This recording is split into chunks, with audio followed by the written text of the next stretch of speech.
딸의 장례를 마치고 집에 돌아온 날 나는 분명히 빈집이어야 할 현관에서 불이 켜져 있는 걸 봤다. 그리고 안방에서 죽은 딸의 목소리가 들렸다. 분명 내가 직접 관을 닫았는데, 내 손으로 흙을 뿌렸는데 그 아이가 집 안에 서 있었다. 나는 아직도 이해하지 못한다. 어떻게 결혼식을 올린 지 단 하루 만에 내 딸이 죽었고 그리고 다시 돌아왔는지. 모든 일은 그날 아침부터 시작됐다. 불과 몇 년 전까지만 해도 교복을 입고 투덜거리던 아이였는데 어느새 다른 사람의 아내가 된다고 생각하니 시간이 너무 빨리 흘러버린 것 같았다. 로비에는 꽃향기가 가득했고 하객들의 웃음소리가 계속 들려왔다. 모두가 축하해주는 자리였다. 그 한가운데 내 딸이 있었다. 하얀 웨딩드레스를 입고 천천히 걸어 나오는 모습을 보는 순간 나는 잠시 숨을 멈췄다. 어릴 적 사진 속 모습이 그대로 자라 신부가 된 것 같았다. 딸은 거울 앞에서 몇 번이나 드레스를 고쳐 잡으며 계속 웃고 있었다. 긴장했다기보다는 그저 행복해 보였다. 특히 배 위에 손을 자주 올리고 있는 모습이 눈에 띄었다. 만삭인 내 딸.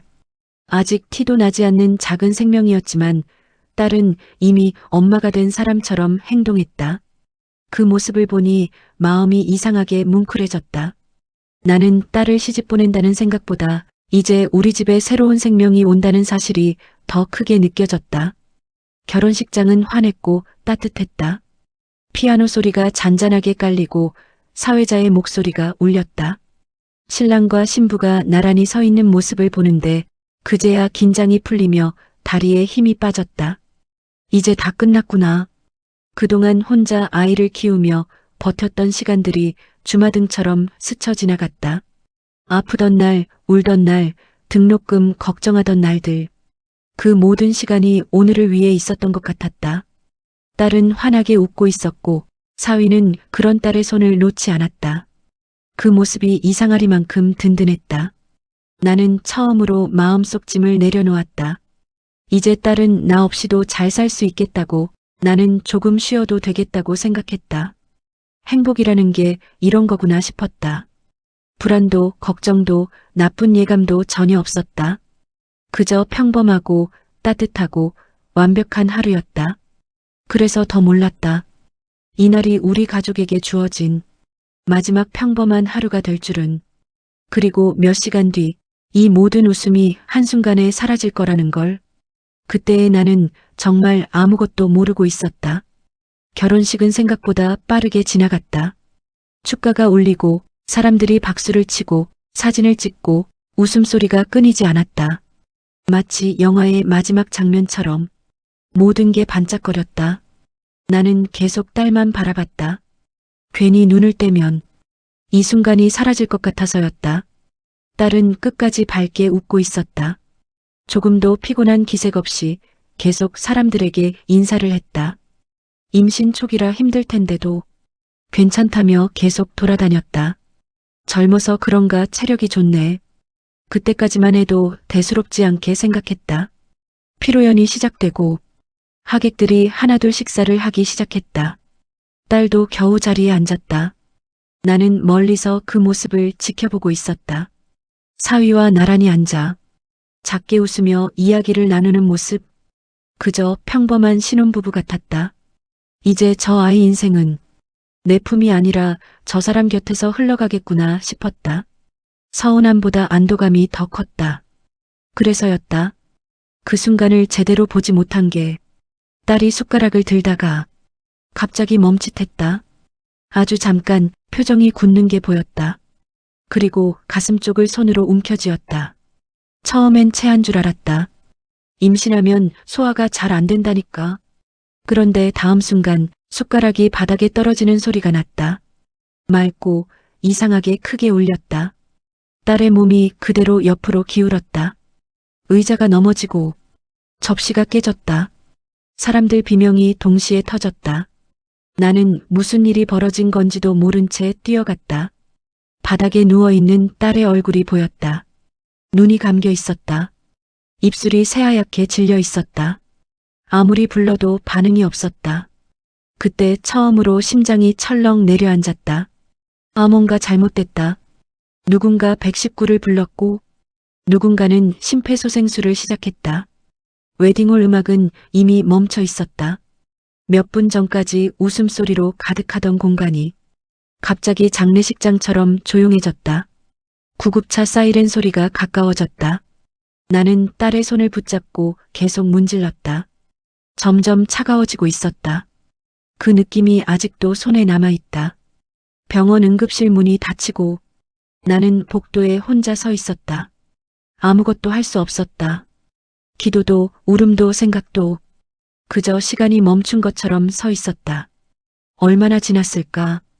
의사가 나왔다. 마스크 위로 지친 눈이 보였다. 짧게 고개를 숙였다. 그 표정 하나로 모든 걸 알아버렸다. 심장이 그때 완전히 내려앉았다. 세상 소리가 멀어졌다.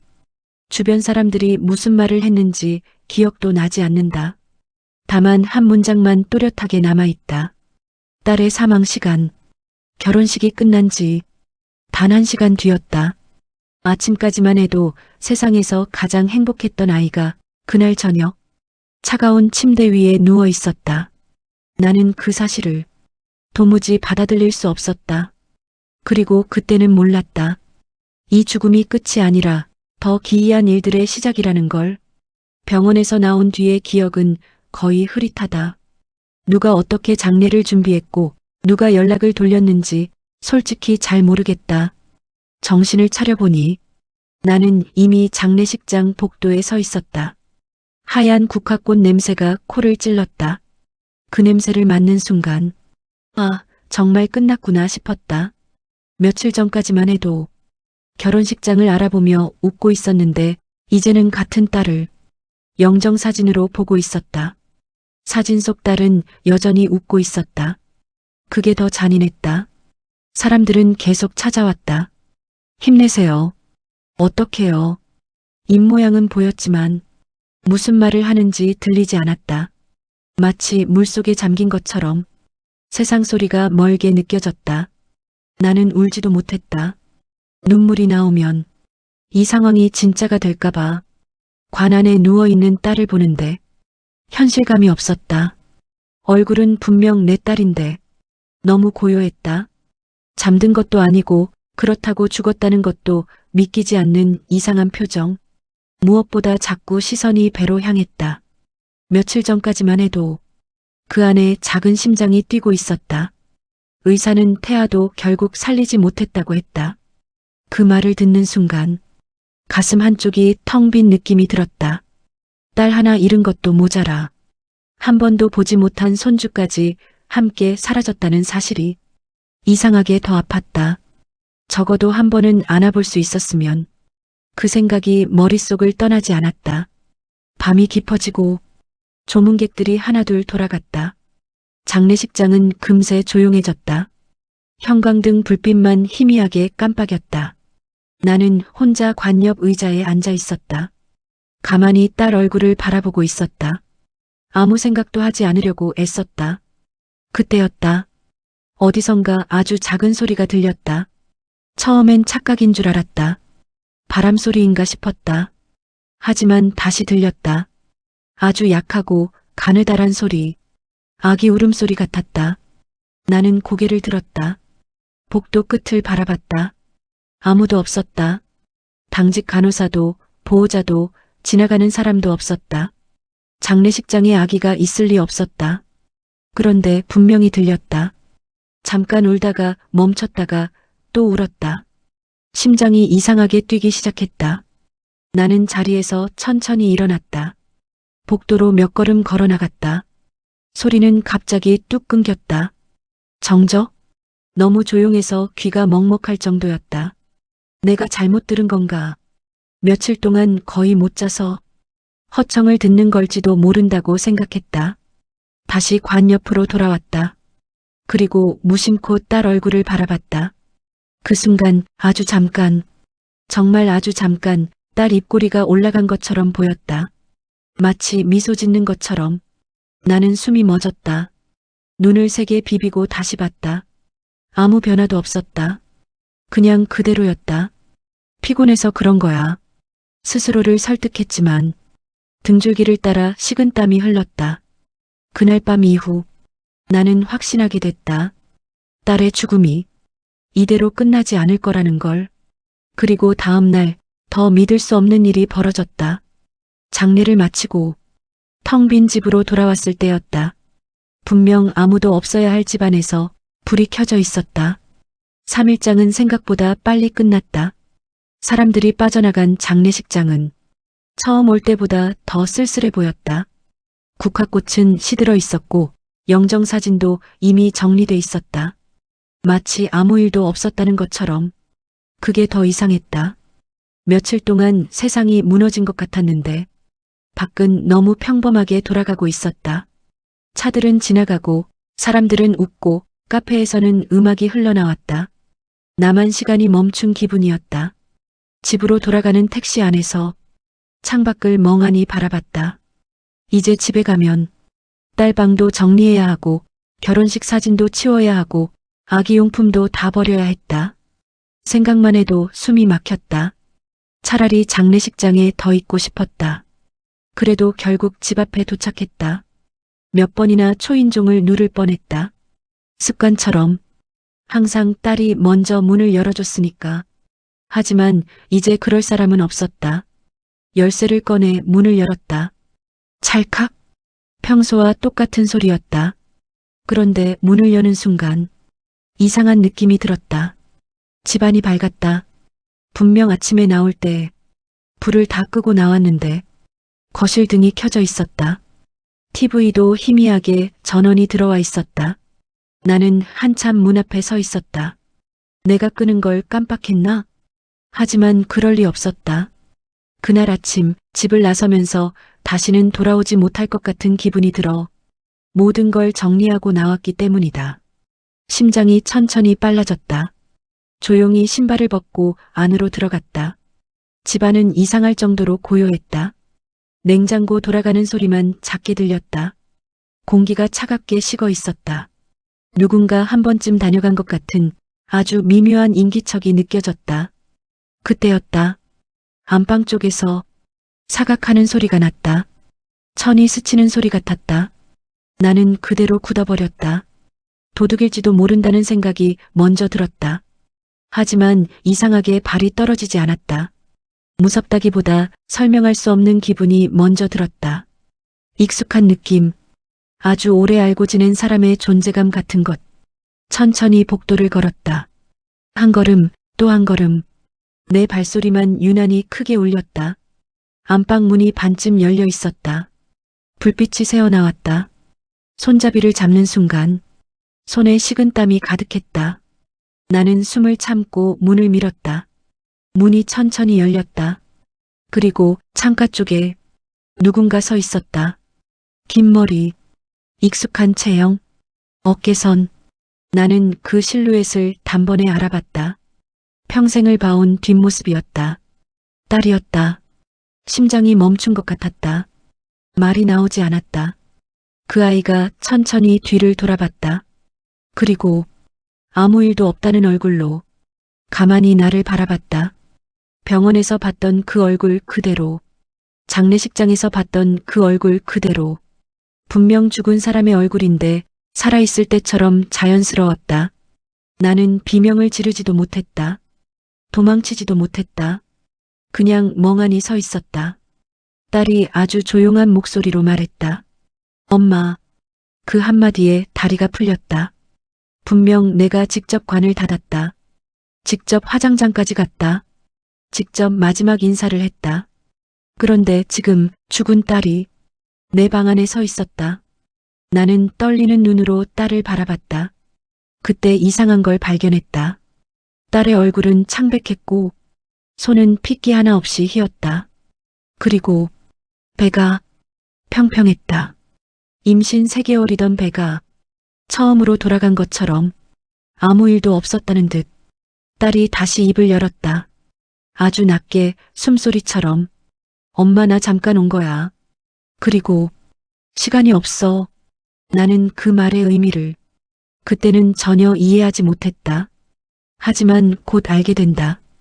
딸이 돌아온 이유가 단순한 기적이 아니라는 걸, 무언가 찾아달라는 신호라는 걸.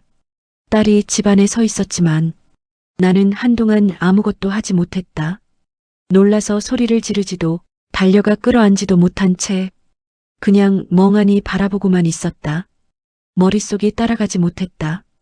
분명 며칠 동안 장례를 치렀고 직접 마지막 얼굴도 봤다. 그런데 지금 아무 일도 없다는 듯 내 딸이 내 방에 서 있었다. 이 상황을 뭐라고 불러야 할지 도저히 단어가 떠오르지 않았다. 꿈이라고 하기엔 너무 선명했고 현실이라고 하기엔 말이 안 됐다. 딸은 천천히 방 안을 둘러봤다.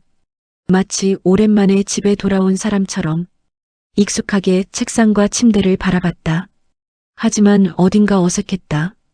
발소리가 들리지 않았다. 분명 걸어다니는데 바닥이 전혀 울리지 않았다.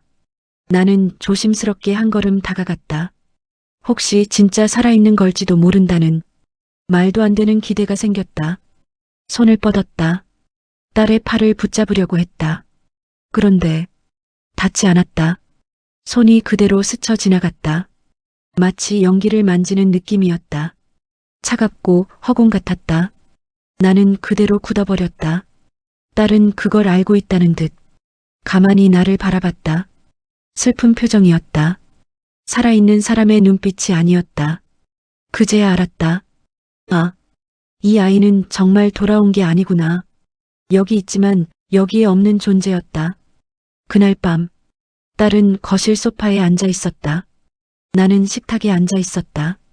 같은 공간에 있는데 이상하게 서로 다른 세계에 있는 기분이었다. 시간이 한참 흘렀는데도 딸은 움직이지 않았다. 물도 안 마셨고 밥도 먹지 않았다. 숨 쉬는 소리조차 들리지 않았다. 그저 조용히 앉아서 어딘가 먼 곳만 바라보고 있었다. 나는 괜히 밥을 한 그릇 더 차렸다. 습관처럼. 그리고 멍하니 딸 앞에 내려놨다. 하지만 딸은 젓가락조차 들지 않았다. 김이 천천히 식어갔다. 그 모습을 보는데 가슴이 이상하게 찢어졌다. 아, 이제 밥도 못 먹는구나. 살아있는 사람보다 더 죽은 사람 같았다. 문득 거울이 떠올랐다. 나는 딸을 데리고 화장대 앞으로 갔다. 그리고 나란히 섰다. 거울 속에는 나 혼자만 서 있었다. 딸은 보이지 않았다. 그 자리에 아무것도 없었다. 숨이 턱 막혔다. 휴대폰 카메라도 켜봤다. 사진을 찍었다. 역시 나 혼자였다. 딸이 있던 자리는 텅 빈 공간만 찍혔다. 증명이라도 하듯 이 아이는 이 세상 사람이 아니더라고. 그때 딸이 처음으로 입을 열었다. 아주 작은 목소리였다. 엄마. 나는 반사적으로 고개를 들었다. 시간이 없어. 그 말이 이상하게 크게 들렸다. 딸은 계속 같은 말만 반복했다. 시간이 없다고. 빨리 가야 한다고. 무언가를 찾아야 한다고. 나는 무슨 말인지 이해하지 못했다. 그저 다시 묻고 또 물었다. 어디 아파? 뭐가 필요한데? 하지만 딸은 고개만 저었다. 그리고 마지막으로 이상한 말을 했다. 아주 또렷하게. 애를 찾아야 해. 순간 숨이 멎었다. 심장이 세게 내려앉았다. 나는 천천히 딸의 배를 바라봤다. 며칠 전까지 분명 생명이 있던 자리.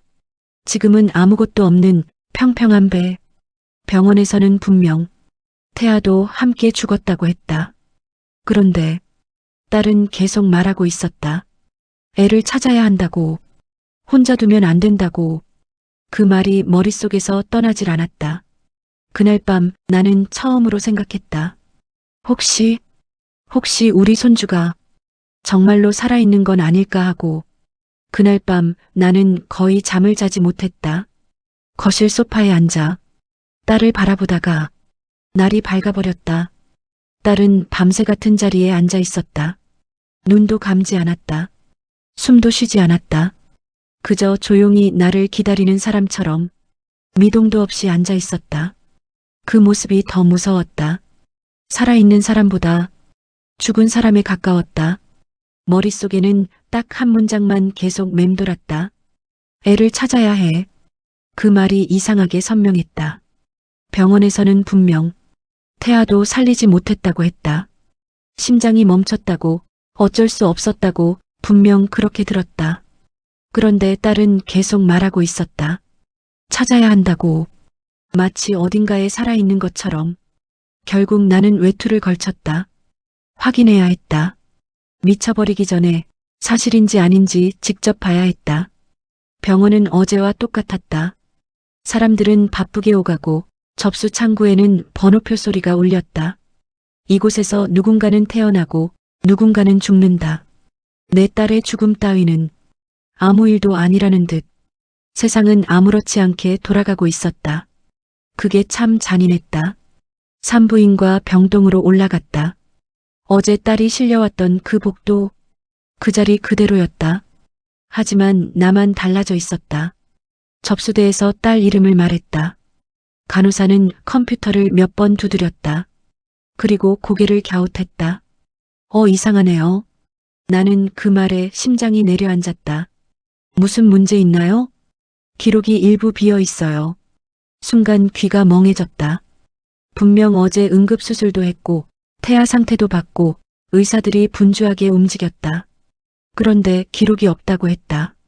간호사는 당황한 얼굴로 말했다. 산모 사망 기록은 있는데 태아 처치 기록이 없어요. 없다니. 그게 말이 되나 싶었다. 사람 하나가 죽었는데 기록이 없다는 게. 나는 담당 의사를 찾아갔다. 의사는 나를 보자 잠시 말을 멈췄다. 그리고 괜히 서류를 정리했다. 눈을 피했다. 그 작은 행동 하나가 이상하게 크게 느껴졌다. 혹시 제 딸 아이는 정말 그날 바로 끝까지 묻지도 못했다. 의사는 짧게 대답했다. 저희도 최선을 다했습니다. 딱 그 말뿐이었다. 설명도 근거도 없었다. 마치 더 묻지 말라는 듯. 그 태도가 오히려 수상했다. 나는 병동을 천천히 걸었다. 혹시 뭔가 놓친 게 있을까 싶어서. 그러다 복도 끝 CCTV가 눈에 들어왔다. 문득 이상한 생각이 들었다. 혹시 찍혀 있지 않을까? 보호자 신분으로 간신히 영상 확인을 부탁했다. 짧은 시간만 보여줄 수 있다고 했다. 모니터 화면이 켜졌다. 딸이 실려 들어오는 장면이 나왔다. 의사들이 뛰어다니는 모습, 그리고 신생아실 앞 복도. 그런데 딱 그 시간대만 영상이 끊겨 있었다. 화면이 갑자기 건너뛰었다. 몇 분이 통째로 사라져 있었다. 나는 모니터를 뚫어지게 바라봤다. 우연이라고 보기엔 너무 정확했다. 딱 태아 처치 시간만 비어 있었다. 등골이 천천히 서늘해졌다. 그때 끊기기 직전 마지막 화면에 희미한 장면이 스쳐 지나갔다. 누군가가 신생아용 인큐베이터를 밀고 복도 끝으로 사라지는 모습. 얼굴은 보이지 않았다. 하지만 분명했다. 빈손이 아니었다. 무언가를 옮기고 있었다. 나는 그 자리에서 한 발짝도 움직이지 못했다. 심장이 미친 듯이 뛰었다. 머릿속에서 딸의 목소리가 다시 들렸다. 애를 찾아야 해. 그제야 모든 조각이 맞춰졌다. 우리 손주가 죽은 게 아니라 누군가 데려간 거였다. 병원에서 돌아오는 길 머릿속이 이상하게 차분했다. 슬픔도 공포도 아니었다. 대신 확신이 생겼다. 딸이 헛것을 말한 게 아니라는 확신. 그 아이는 정말 살아있다. 그리고 누군가 데려갔다. 그 생각 하나가 내 몸을 움직이게 만들었다. 집에 도착했을 때 딸은 여전히 거실에 앉아 있었다. 처음 봤을 때와 같은 자세였다. 마치 내가 돌아오기만 기다린 사람처럼. 나는 아무 말 없이 딸을 바라봤다. 딸도 나를 바라봤다. 그리고 천천히 고개를 끄덕였다. 내가 알아냈다는 걸 이미 알고 있다는 듯한 표정이었다. 그 순간 확신했다. 이 아이는 날 겁주러 온 게 아니다. 부탁하러 온 거다. 도와달라고. 나는 다시 외투를 입었다. 이번엔 망설임이 없었다. 해가 지고 나서 병원으로 향했다. 낮보다 밤이 더 좋을 것 같았다. 사람이 적어야 움직이기 쉬우니까. 밤의 병원은 낮과 완전히 달랐다. 불은 절반 이상 꺼져 있었고 복도는 텅 비어 있었다. 발소리가 유난히 크게 울렸다. 엘리베이터 대신 계단을 탔다. 괜히 CCTV에 찍히는 게 싫었다. 심장이 계속 빨리 뛰었다. 괜히 내가 범죄자가 된 기분이었다. 하지만 멈출 수. CCTV가 끊겼던 시간. 신생아실 근처. 인큐베이터를 밀던 그림자. 그 장면이 머릿속에서 떠나질 않았다. 나는 기억을 더듬었다. 그 복도 끝에는 평소 닫혀있던 문이 하나 있었다. 관계자 외 출입 금지. 그때는 그냥 창고인 줄 알았다. 하지만 지금은 아니었다. 그 문이 자꾸 신경 쓰였다. 산부인과 병동 끝으로 걸어갔다. 낮에는 분주하던 복도가 지금은 폐허처럼 조용했다. 형광등 몇 개만 깜빡였다. 그 문은 여전히 그 자리에 있었다. 낡은 회색 철문. 손잡이에 지하 창고라고 적혀 있었다. 괜히 침이 마르게 삼켜졌다. 괜한 상상일 수도 있다. 내가 미쳐가는 걸 수도 있다. 수십 번 스스로를 설득했다. 그런데도 발이 떨어지지 않았다. 딸 얼굴이 떠올랐다. 차갑게 식어있던 손. 그리고 마지막 말. 애를 찾아야 해. 나는 결국 문 손잡이를 잡았다. 차가웠다. 천천히 돌렸다. 끽. 문이 아주 작게 소리를 냈다. 심장이 내려앉았다. 안쪽은 계단이었다. 불도 거의 없는 어두운 지하. 냉기가 확 올라왔다. 병원 특유의 소독약 냄새 대신 축축한 먼지 냄새가 났다. 한 계단, 또 한 계단. 발을 내디딜 때마다 울림이 크게 퍼졌다.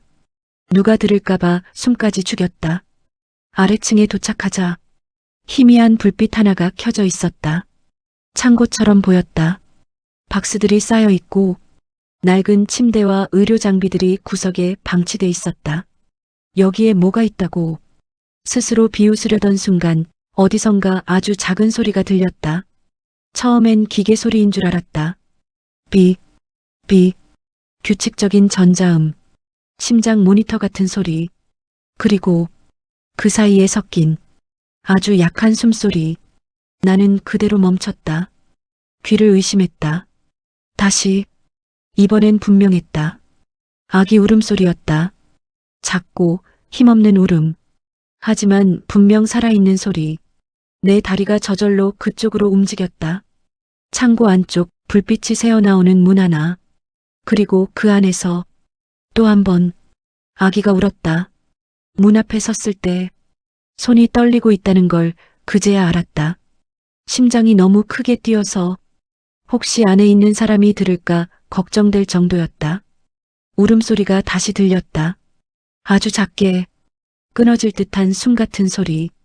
갓 태어난 아기만 낼 수 있는 소리였다. 나는 더 이상 생각하지 않았다. 천천히 문을 밀었다.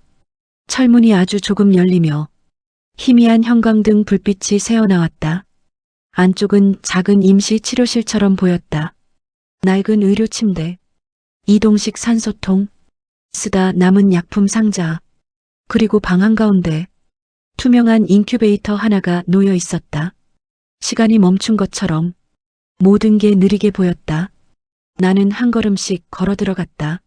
내 발소리만 크게 울렸다. 인큐베이터 안이 보였다. 작은 담요. 그리고 그 안에서 아주 작은 손가락이 꿈틀거렸다. 숨이 멎었다. 거짓말처럼 아기가 살아있었다. 아직 눈도 제대로 못 뜬 채 힘없이 몸을 뒤척이고 있었다. 작고 붉고 연약한 몸. 딸의 뱃속에서 자라던 그 아이였다. 나는 그 자리에서 무너질 뻔했다. 눈물이 갑자기 터졌다. 죽은 줄 알았던 생명. 이미 잃었다고 생각했던 손주. 그 아이가 지금 내 눈앞에서 숨쉬고 있었다. 나는 떨리는 손으로 인큐베이터 유리를 만졌다. 따뜻했다. 살아있는 온기였다. 그 순간 뒤에서 철컥하는 소리가 났다. 심장이 내려앉았다. 누군가 문을 닫았다. 천천히 고개를 돌렸다. 남자 둘이 서 있었다. 흰 가운은 입었지만 의사 같지는 않았다. 눈빛이 달랐다. 차갑고 계산적인 눈. 여긴 출입 금지 구역인데요. 낮고 건조한 목소리. 설명이 아니라 경고였다.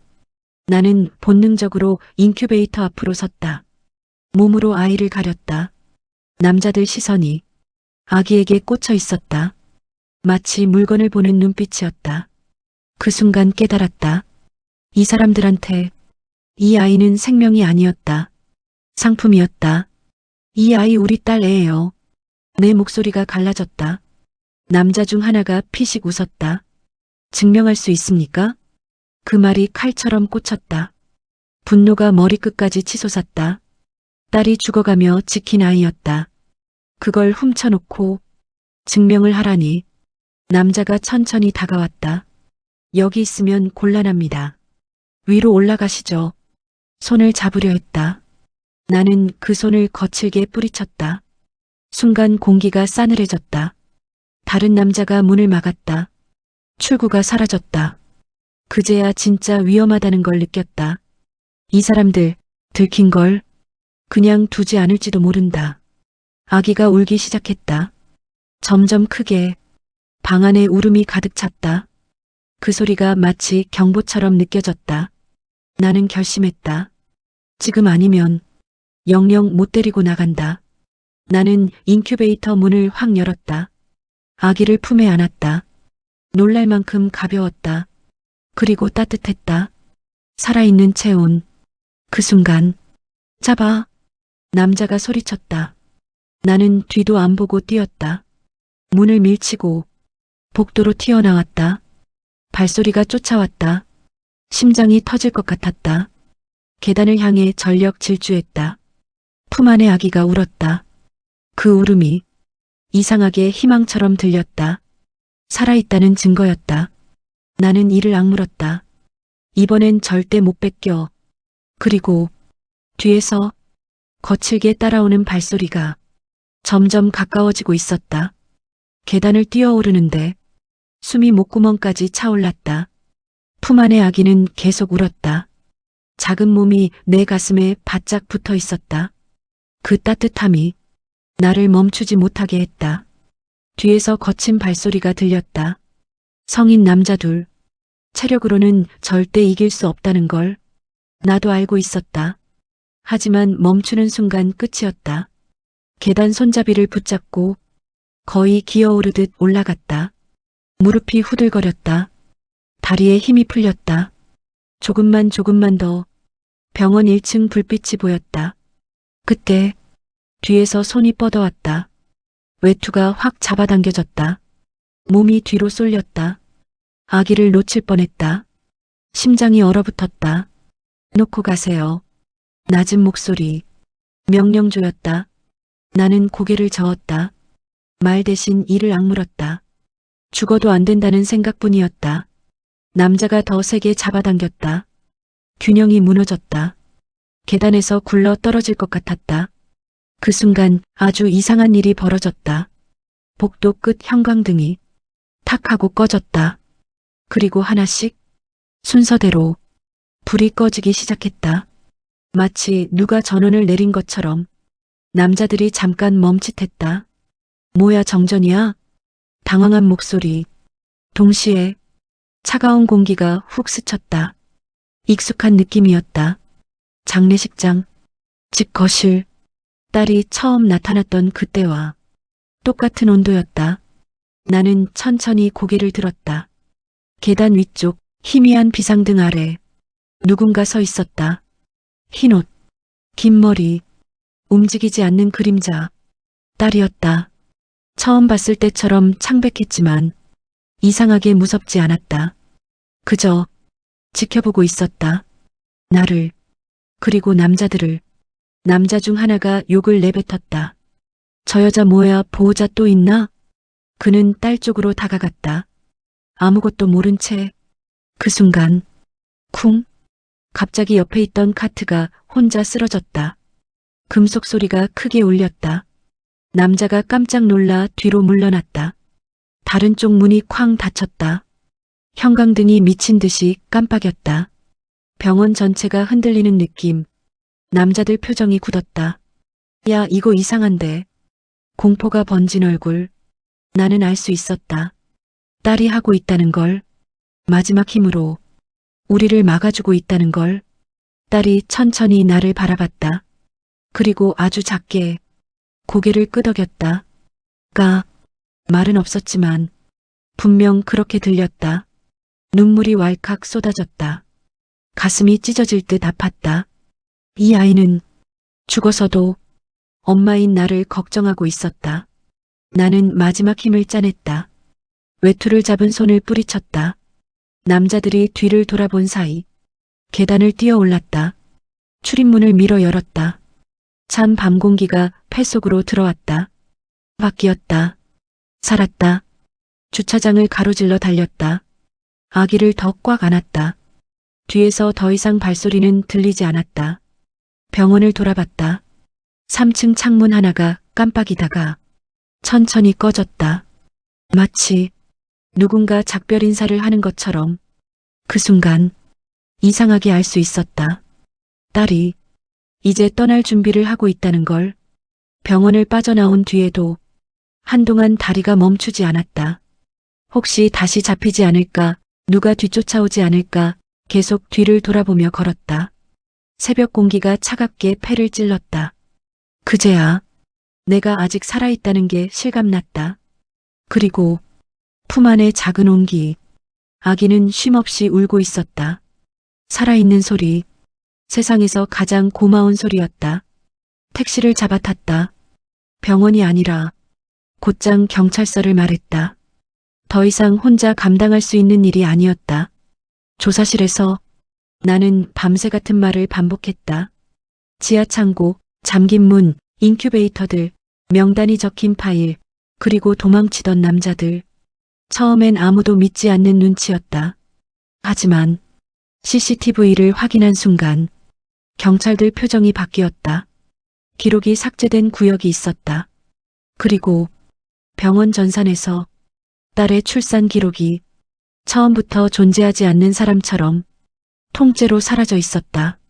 몇 시간 뒤 병원 지하 창고에서 불법 의료 장비와 서류, 그리고 신생아 명단이 발견됐다는 연락이 왔다.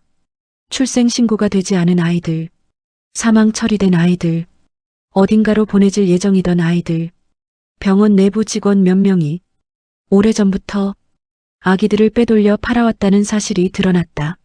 문제는 우리 딸이었다. 지은이는 우연히 그 장면을 봤고 항의했고 그날 이후 갑작스러운 쇼크사가 됐다. 사고가 아니라 입막음이었다. 그 말을 듣는 순간 숨이 멎는 줄 알았다. 분노보다 미안함이 먼저 올라왔다. 혼자서 얼마나 무서웠을까. 엄마도 못 부르고 나는 품 안의 아이를 내려다봤다. 작은 얼굴, 딸과 똑같은 코. 그제야 알았다. 왜 그 애가 계속 내 앞에 나타났는지, 왜 집으로 돌아왔는지, 왜 그 지하로 나를 이끌었는지. 살려달라고. 자기 대신 이 아이를 살려달라고. 며칠 뒤 딸의 장례를 다시 치렀다. 이번엔 아기를 안고 섰다. 영정사진 속 딸은 결혼식 날처럼 웃고 있었다. 나는 조용히 말했다. 이제 걱정 마. 내가 지킬게. 그때 향 연기가 천천히 흔들렸다. 닫힌 창문인데 바람이 스쳤다. 아주 잠깐 익숙한 냉기가 어깨를 스쳤다. 그리고 따뜻해졌다. 마치 누군가 마지막으로 토닥여준 것처럼. 그날 이후 딸은 더 이상 보이지 않았다. 집에도 꿈속에도 정말로 떠난 것 같았다. 대신 아기가 올 때마다 나는 안다. 이 아이가 살아있다는 게 지은이가 끝까지 싸워서 지켜낸 기적이라는 걸. 몇 달 후 아기는 건강하게 자라고 있었다. 작은 손이 내 손가락을 꼭 붙잡았다. 그 힘이 생각보다 강했다. 나는 절대 놓지 않았다. 다시는, 절대로. 창밖으로 햇살이 들어왔다. 아기가 처음으로 웃었다. 그 미소가 딸과 똑같았다. 나는 그 자리에서 한참을 울었다. 슬퍼서가 아니라 고마워서, 살아줘서, 그리고 마지막까지 엄마를 믿어줘서.